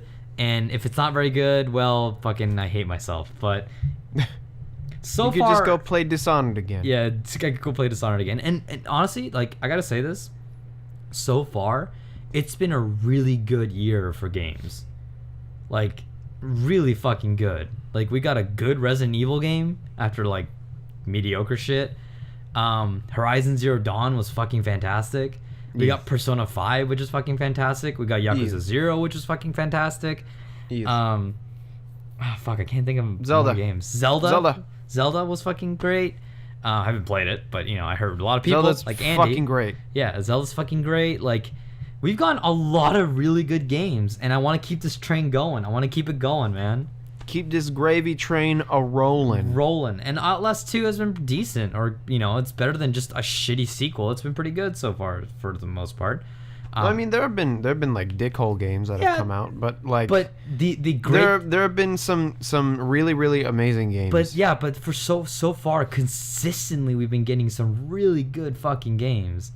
Like January we got Resident Evil 7, February we got fucking Horizon Zero Dawn, and March we got fucking what's it called, Legend of Zelda, Zorla, and April we got fucking Persona 5. Like, it's been such a consistently good. And you know what's crazy? We're not even in the fall yet. We're not even in the fucking fall yet, and all these great games are coming to us. Just wait till ARMS comes out and fucking blows your damn mind. Shut up, man. Okay. Don't kill the gravy train. It's so Okay. tasty and I'm sorry. and diabetic. I have to reach that gravy train using my arms. Oh no. But I do think this has been a great Look, year so far for games. I'm not gonna lie to you. Mario Kart, the new Mario Kart, the new old Mario Kart, Mario Kart 8 Deluxe is making me look at that Switch and say, Hold out, Andy. am I Hold still gonna out. get arms? No. No. Will I probably have a Switch before ARMS comes out? Probably yes. No, hold out, Andy. Come on. I'm a weak man. I'm a weak fucking man. You promised the audience you're gonna help the audience too, man. I promised the audience shit. You I promised the audience shit. I need my hit. I need my hit, Nintendo. I need it. Stop it. But yeah. By the way, also something that came out was Dawn of War 3. For any Warhammer 40k fans out there, it's the next Dawn of War, and so far it's been getting mixed reviews. But again, this is only the first wave of reviews. Anything goes in the first wave of reviews, so we'll see what happens afterwards. Mostly user reviews, so again, just be careful with what they say. Don't be completely. Don't listen to user reviews. Don't be completely dissuaded by the game just by user reviews. Users give it some suck. time. But I don't know. I'm thinking like, man, I'm gonna get little nightmares, and then I'm fucking next week I'm gonna get Prey. It's gonna be like a week of horror. It's gonna be great. So good. A week of scary. Scary. But now, hey, guess what, Andy? What? What you been playing? What have I been playing? Yeah. Well, gosh dang it, I haven't been playing much. Okay. I played Persona, and then I played Yeah. Overwatch and Heroes. So I guess we should. Yeah. I could give you my Persona thoughts, but I'm not even anywhere close to being done with the tutorials. Well, I guess we'll go over to this part. We've both been playing Overwatch and Here's the Storm together this past few days. So Yes. I guess we should talk about Here's the Storm a little bit. Okay, Now you've been playing that for longer than me, Andy. But I have. So far it's an okay game. It's fun. It's definitely fun. It's League of Legends for little baby. Yeah, it's definitely a baby. very simplified. If out of all the MOBAs, that's probably the most simplified one. Here's the reason I like Heroes of the Storm so much more than like any other MOBA. Like with League, you have to get runes and you have to make a masteries page and you have to like figure out your item build and you have to get all the gold and all. It's too much for me. What I like about MOBAs is like I've got these abilities and they're cool looking and I want to hit people with them. With Heroes, that's basically what you do. Like you just walk out in the last hitting doesn't matter, so you can be shit at killing minions. like you, the only things that really matter are like hitting people with abilities, which I really like, and fighting and going after objectives, which I think makes it a little bit cooler because like the objectives in Heroes of the Storm are timed, or they do so much like damage that you need to go for them immediately. So it encourages like team fighting and like getting in there and working with people. Like the thing I like most about League of Legends and is why I watch LCS and I don't play is because like you get to see team fighting at its peak. I guess the highest level. Yeah. And you get to see how the abilities are used in like the cool and different ways and them controlling objectives and shit. Like, but still watching League, it's still really slow.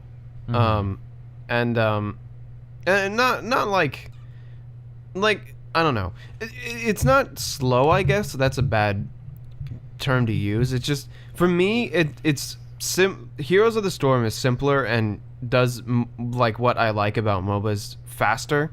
Yeah. Like I'm able to like throw my abilities at someone faster or like kill some dude faster than in League where like you have to wait for the perfect opportunity and like wait for the gank and you have to time your fights around stuff and then you have to focus on your rune page and your masteries and blah blah blah blah. Here's 17 items. All of them, some of them are good, some of them aren't. Figure it out. That's true. Fuck you.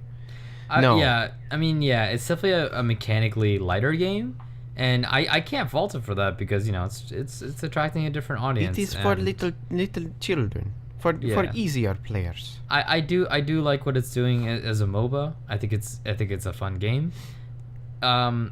I do sometimes think it's a little too mindless, but it's whatever. It's like a plus like a hey, little, yeah. Don't you want to play as Tracer or Zarya or fucking or Diablo or look? Hey, look, Yeah. it's Gul'dan from World of Warcraft and World of Hearthstone. Warcraft. It's like, oh, I don't know who these two bird people are from League of Legends. What are they doing? They're dancing. They throw feathers. Who the fuck are these people? I know who Rexar is. I know who Astermerman or Smermerman is from fucking StarCraft. Put me in their shoes. Astermerman. What the fuck is his name? The dude. Artorias? Artorias, that guy. Hey, it's that guy. He spins. Astermerman? Hey, it's me, Astermerman. I'm here to fucking kill Zerg and eat shit. Okay, all right. Well, the point is, it seems like it's gonna be. It seems like it is. It to me so far, and I haven't played enough of it to really call it. But it's a fun game. It's harmless. It's not terrifying or terrible or whatever. But it's a fun game. I can't wait till we have to start playing like real matches and then the salt comes out. Okay, we're gonna get our asses kicked, dude. Yeah, I'm fine with getting my dick shoved in. I just don't want people being like, you suck. Well, to be fair, we're gonna be playing with we're not gonna be playing with certain people that get really salty, like super salty, more than others. By people I mean person. Why don't you just call them out? No, I'm not gonna call them. No, I'm not gonna call them out. Call them out by name. No. But yeah, I don't know. What was I gonna go into? Oh yeah.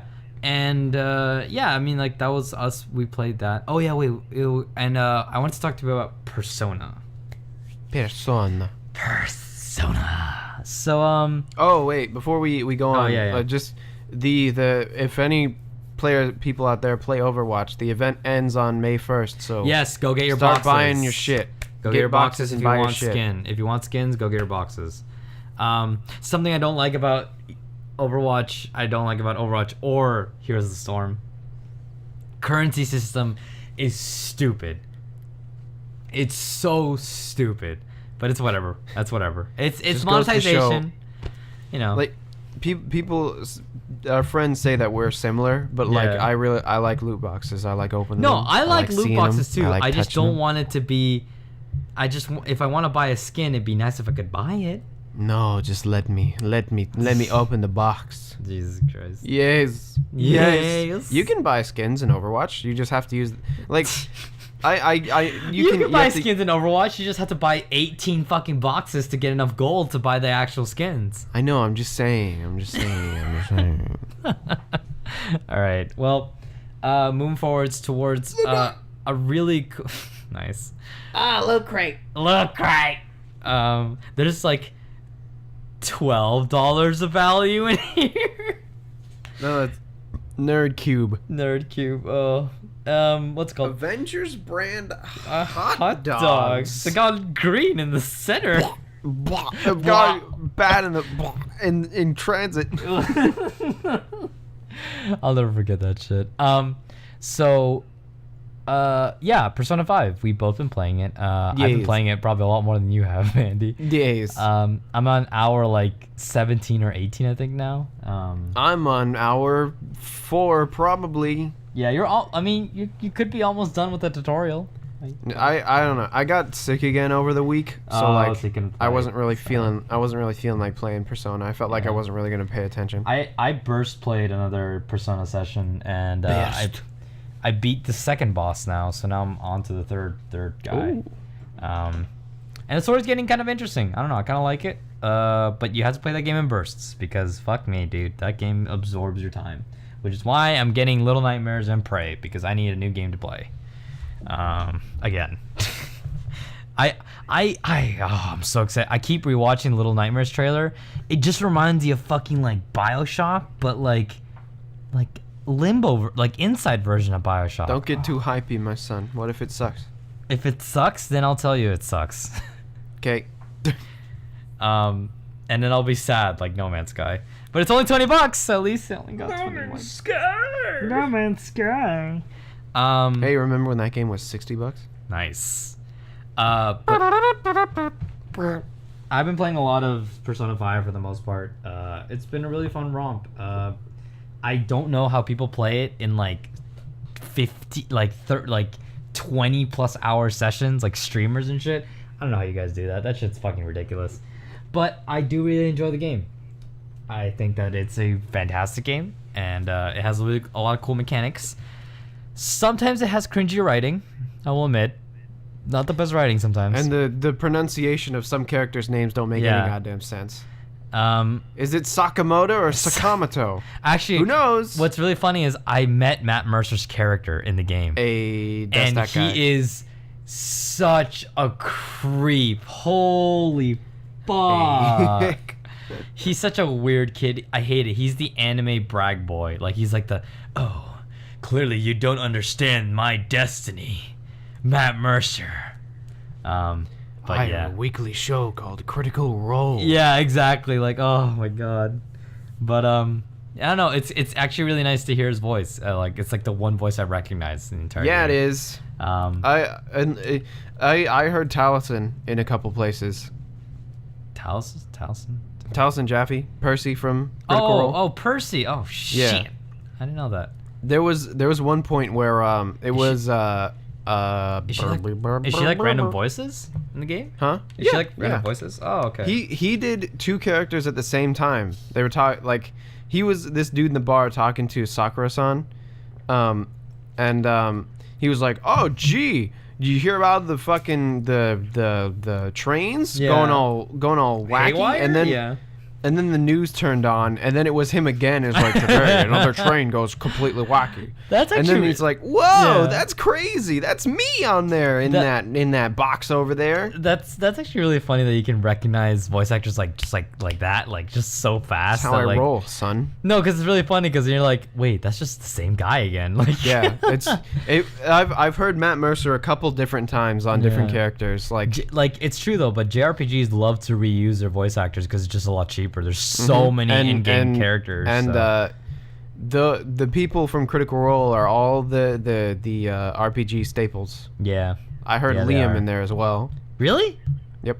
Fuck, man, I'm just not hearing these voices on my brainwaves. It is my curse and my blessing. Amazing. Never can my immersion not be broken, but always can I hear them. I know where they are. I know where they are.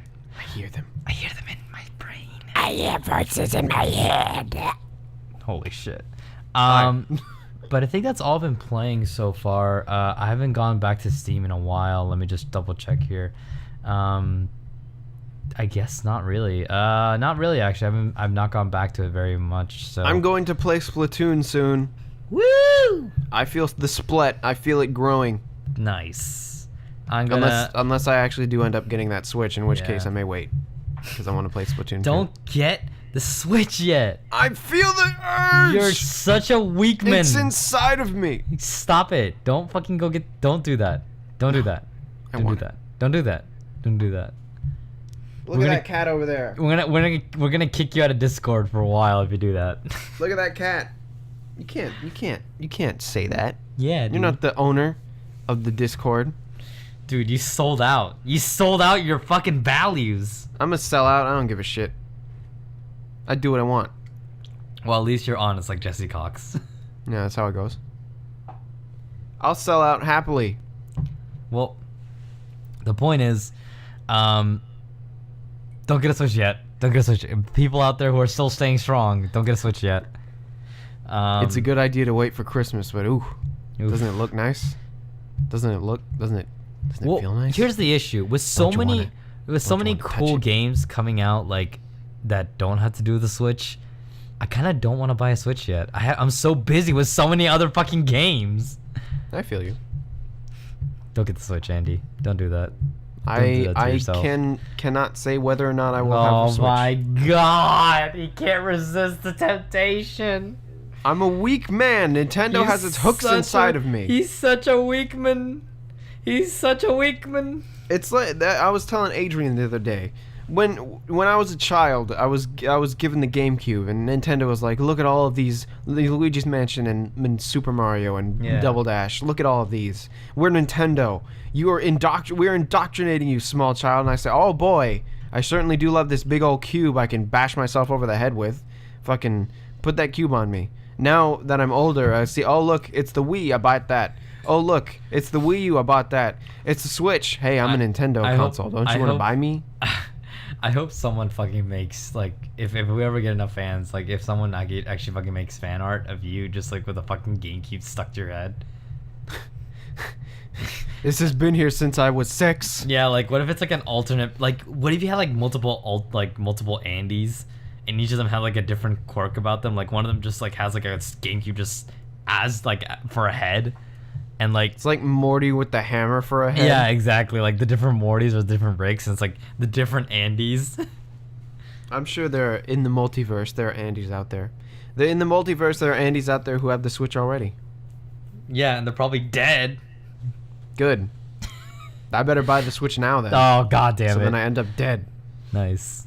All right. So yeah, I think that's it for me for playing. Thought I was playing more, but apparently I wasn't. But I next week, haven't been playing. Oh. yeah, by next week I might be playing a lot more. So we'll see what happens. I'll tell you about the Prey demo. Yeah, because whether it's good or I'm actually about to finish up school right now. So about to graduate. So we'll see what happens. Mazel tov, you made Mazel it. tov, I made it. You did what many people couldn't do. Woo. Last thing is of course Andy. Hi. You know what time it is? Oh, is it time? Oh, wow. Hold on, I have to load it up. You gotta. This is the jape now. This is the Are joke. you serious? This is the man. He's not even gonna say it. Hold on. Just fucking silence. How do you spell rec? Just goddamn silence. Mende. Hey, here we go. What time is it? Radical recommendation. God damn it. Hold on.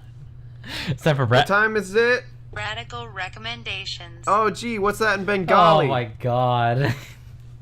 Bengali. Mulik Shuparishkuri. Ooh, Mulika Shuparechkuri. Here we go. Chinese simplified. How about that one? 激进的建议. Yep, that's that. Radical recommendations. One more. I'm gonna close my eyes. I'm gonna press a. Wait, it's Chinese again. Press the button. Oh, it's Japanese again. 根本的な韓国. We already did that one though. Wait, hold on. Here we go. Another one. Korean. How about Korean? 급진적인 광고. Yep, that's that. Radical recommendation, yeah! God, that joke is so drawn out. It's Nope. so painfully It's drawn perfectly out. fine. All right, so The audience Andy, loves it. I love it. You love it. Everyone loves it. They say everyone say thank you, Andy. fuck you, Andy. No, that's not what you're supposed to say. All right, Andy, what are you recommending this week? What am I recommending? I'm actually having a recommendation this week. Oh my god. And it still has something to do topically with Critical Role. Ha ha ha. Ha ha ha ha. So two of my favorite mans from Critical Role. All of them are my favorites, but two of my favorite mans, Liam O'Brien and Sam Riegel, have a podcast that they do. And They're much more popular. I know it seems a little bit gauche for me to recommend a podcast in a podcast, but this is at the end. This is why Radical Recommendations is at the end. So that way you get tricked into listening to the whole show. It's called All Work, No Play. And they release, I don't know, they have 15 episodes over the span of like 4 years. So they don't regularly upload like we sometimes do. Yeah, at least we upload a little more consistently than they do. Yeah, so and it's fun. It's Liam and Sam just talking about life and enjoying each other. Those two are like the best of friends. Enjoying each other. Sam, no. Well, I mean, that's kind of, but no. Enjoying each other. No, but they're my favorite men. Look at them. They're so awesome. I love them both. Go listen to All Work No Play. It's not that long, and it's a fun listen. And in the episode that I listened to, 14, shut the fuck up. In episode 14, Travis and Laura were there, and that's fun. And they enjoy each other. Shut the fuck up. And that's my radical. Oh my recommendation. god, that was so fucking loud. You're welcome. And then the audience says, "Thank you, Andy." Fuck you, Andy. No, that's not what they say. Go enjoy each other. Shut the fuck up. All right. So my radical recommendation is going to be a YouTuber that I watched, I think, over like 16 hours of his content now. In less than a week. It is Nightmind. So, have you ever wanted a very eerily monotone narrator to read you a bunch of theories and explanations about different horrifying fucking internet horror stories or TV show horror stories? Creepypasta. Not exactly creepypastas. Actually, most of it tends to come out of YouTube. Which Creepy is interesting. lasagna? What? Garfield? Yeah, Lasagna Cat is actually one of the ones that go over. What He the goes fuck over. is Lasagna Cat? It's a weird parody. If you watch it, it's just weird.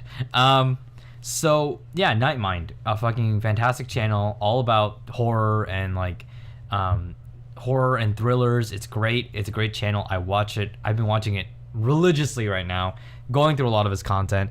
Some of my favorite stuff is Alan Tutorial Explained. What's it called? Alan Tutorial Explained. I need to go over his videos. The Lasagna Cat special, which is really funny. Don't Hug Me, I'm Scared Explained. If you ever wanted to find out more of the maybe symbolic meanings of Don't Hug Me, I'm Scared, if you ever watched Don't Hug Me, I'm Scared, go watch it because it's fucking really cool. It's really good indie filmmaking. I like it. Fucked up and weird. It's fucked up and weird, but it's a good weird and it's a good fucked up. It's trying to sell. Oh, it's fucked up. It's just weird. All right. He also does the explanations on specials, such as unedited footage of a bear, which is a short film that Adult Swim produced. Adult Swim has been producing these really weird infomercials as of lately, and that's thanks to Too Many Cooks. But yeah, watch Alan Tutorial Explained, and then unedited footage of a bear. That's how I got started. It's really good to watch both of them back to back because that's how he planned it out. And of course, watch the other stuff like Don't Hug Me, I'm Scared Explained. He does Inside Explained, the game Inside. Ben's Playhouse is a really cool like Vine and YouTube mix of horror. He does the Candy Bowl, which is like his Halloween special where he just tells a bunch of scary stories or talks about a bunch of scary monsters that doesn't get referenced a lot. He's overall just like this fantastic. Like Mothman. No. But he's overall this fantastic, just really cool content creator who just talks a lot about the horror stories. I stayed awake for so much of this stuff, and this is one of the reasons I'm sleep deprived right now. And I'm on a cocktail of fucking. By the way, my cocktail looks like piss. Like if you mix Red Bull and Mountain Dew, it just looks like a bottle of piss. So that's what I'm drinking right now. Drink piss. I'm literally drinking my own piss. Drink it. Yeah, it's as healthy as piss. But Hey, yeah, your urine is supposed to be good sterile. for you or some shit. It's just sterile. It's sterile. Yeah, it's Whatever not good the for fuck you. It's that just means. sterile. It just means that there's no bacteria or like harmful like shit in it. But yeah, so go watch it. Go watch Nightmind. Hope you guys enjoy. If you Moral of really the story, love drink a horror, pee. if you really like horror mystery, it's really fucking good. I love the shit out of this guy, and I always listen to him when I'm not like I'm working or something like that. Now I listen to him when I'm working and stuff. It's so good. He's so What's good. his name again? Nightmind. So Nightmind. Nightmind. Ooh, it's just like UCF. Nightmind. Ooh, Nightmind. Ooh. But Nightmind is really good. Just fucking go watch him. Fantastic guy. All right. So that'll be it for the show. Hey Andy, the show's over. Aw. The show's all over. Oh, not all over, but the show's over The show's for today, over for guys. right now. Remember to follow us on the Facebooks, and of course, message us if you want any changes or if you want to just ask some questions here and there. A shout out to Matt Johnson, who has been messaging us pretty consistently, and thanks for having a worry about my old visa status. I know it's concerning, but I am dealing with it the best I can, which is staying up late, drinking Red Bull Mountain Dew mixes, and Rather watching than horror applying for videos. jobs, I'm staying up late and drinking piss. Drinking piss. Woo! But I hope you also, guys, yeah. Oh. Stay tuned to the Facebook for if you know.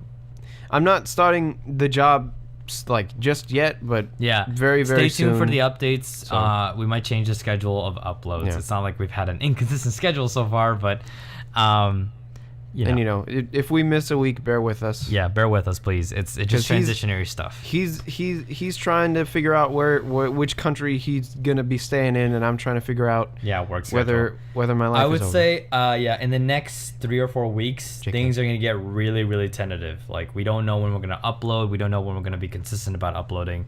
We don't even know if we're gonna be able to upload in the next month or so because of just like how many things are gonna be happening. But yeah, thank you so much anyways, guys, for listening in. I hope you had a wonderful time. And of course, as always, Andy with a hilarious outro joke. Go, Andy. Hey, you know what the creators of the Bee movie said to Seinfeld when he was like, hey, you want to be a bee? Guess what he said? What? He said, hey, man, I'm going to do the opposite of buzzing off. I'm going to get up on that mic and be a bee.